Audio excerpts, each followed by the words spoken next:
Peuple de Dieu au bout des ondes, que la grâce et la paix de celui qui est notre repos éternel soient avec vous tous.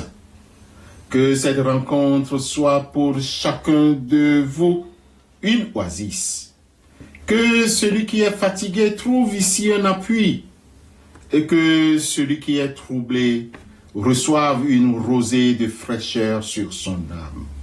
Soyez tous les bienvenus dans la présence apaisante de notre Sauveur. Amen.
La lettre de Paul l'apôtre aux Éphésiens, chapitre 3, versets 1 à 13, fait l'objet de notre méditation. Que devons-nous comprendre? Alors, prisonnier, Paul l'apôtre explique la mission particulière que Dieu lui a confiée, le mystère révélé.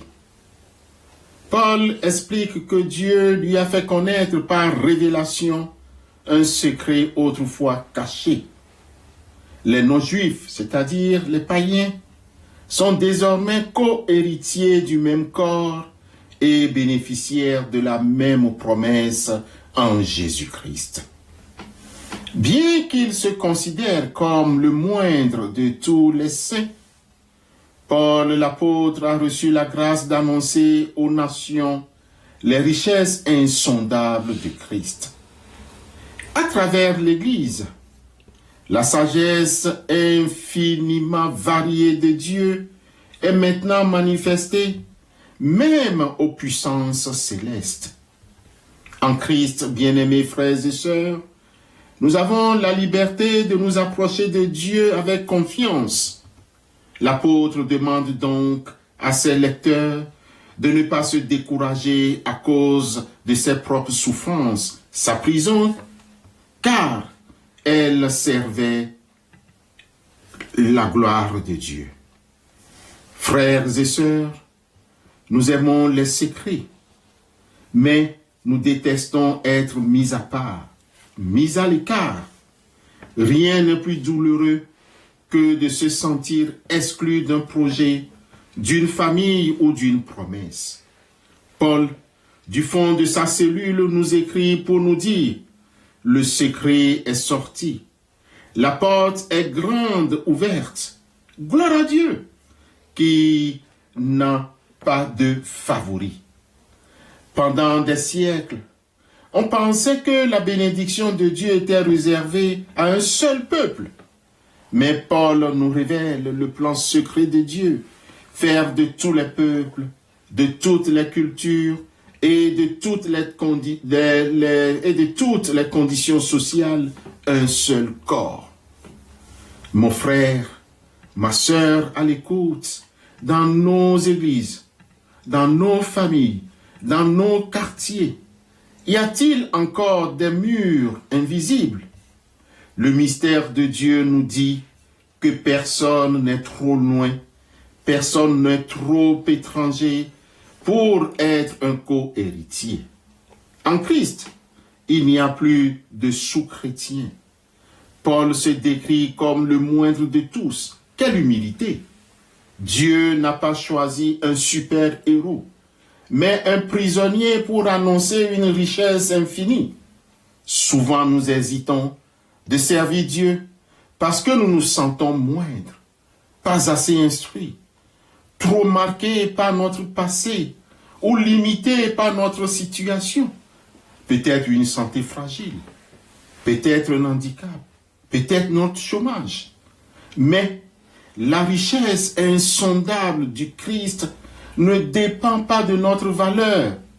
Elle brille à travers nos faiblesses. Frères et sœurs, votre épreuve actuelle peut devenir le haut-parleur de la grâce de Dieu. Paul dit que c'est par l'Église que la grâce de Dieu s'est manifestée. L'Église n'est pas un bâtiment, c'est cette communauté improbable où des gens qui n'auraient jamais dû se rencontrer s'aiment et travaillent ensemble. Notre unité est le plus grand témoignage que nous pouvons rendre. Quand le monde voit des gens différents s'unir pour soutenir les malades, aider les jeunes à trouver du travail ou prier pour la liberté financière des uns et des autres, ils voient la sagesse infiniment variée de Dieu. Bien-aimés frères et sœurs, le verset 12 est notre verset clé. En lui, nous avons la liberté de nous approcher de Dieu avec confiance. Ne restons pas sur le seuil. Que nous soyons accablés par les dettes, par la maladie ou par le doute, le voile est déchiré.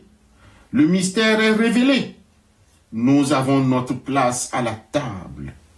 Ne nous décourageons pas devant les épreuves présentes, car elles préparent une gloire qui dépasse tout ce que nous pouvons imaginer. Prions pour que ce mystère devienne notre réalité quotidienne.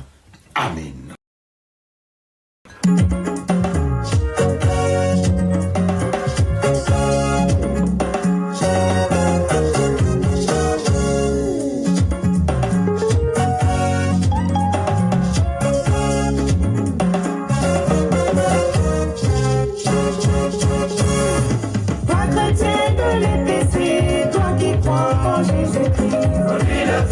Saint-Esprit, tu es un arbre planté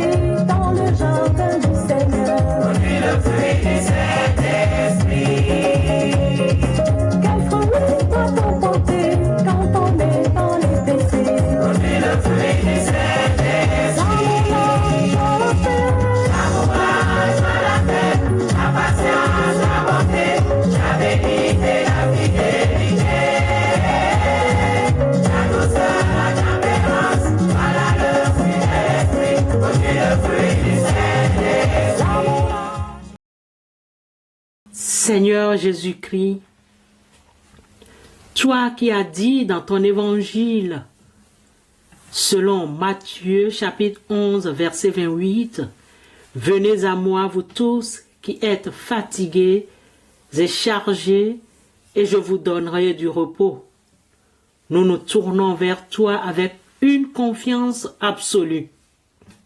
Tu es le prince de la paix et le Dieu de toute consolation.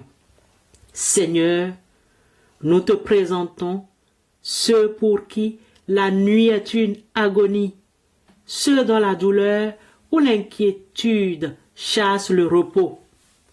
Toi qui as apaisé la tempête, calme le tumulte de leur corps. Nous prions selon le psaume 4, verset 9. « Je me couche et je m'endors en paix, car toi seul, ô Éternel, tu me donnes la sécurité dans ma demeure. Accorde-leur un sommeil réparateur et une nuit paisible sous ta protection. Nous te confions ceux qui, suite à un choc émotionnel, ne trouvent plus de tranquillité. Leur esprit est agité et leur paix s'est envolée. Seigneur, souffle sur eux ton Esprit Saint.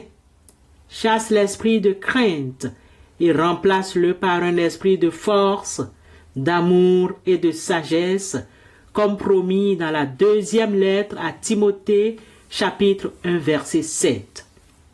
Que ta paix, qui surpasse toute intelligence, garde leur cœur et leurs pensées. Seigneur, toi qui as pleuré devant le tombeau de ton ami Lazare, approche-toi de ceux qui traversent la vallée de l'ombre de la mort. Sois leur berger, que ton bâton et ta houlette les rassurent. Pense leurs blessures invisibles et rappelle-leur que la mort n'a pas le dernier mot, car tu es la résurrection et la vie. Bénis, Seigneur, nos aînés, bénis-les, Seigneur, dans leur solitude ou leur faiblesse. Qu'ils sentent ta présence aimante. Fortifie-les et accorde-leur la grâce de voir la beauté de ta fidélité qui dure d'âge en âge. Qu'ils soient pour nous des modèles de sagesse et des piliers de prière, toi qui n'avais pas de lieu où reposer ta tête. Jette un regard de compassion sur ceux qui dorment dans la rue, exposés au froid et à l'indifférence. Suscite pour eux des mains secourables, des lieux d'accueil et des solutions de logement dignes. Qu'ils trouvent en toi un refuge et un abri sûr. Nous te remercions, Seigneur Jésus, car tu ne restes pas sourd à nos cris. Merci parce que tu es avec nous dans l'épreuve, jusqu'à la fin du monde. Nous te louons pour ta victoire sur la souffrance et la mort. À toi reviennent l'honneur, la gloire et la puissance maintenant et pour l'éternité. Amen.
Avant de nous séparer, recevons la bénédiction de la part de notre Dieu.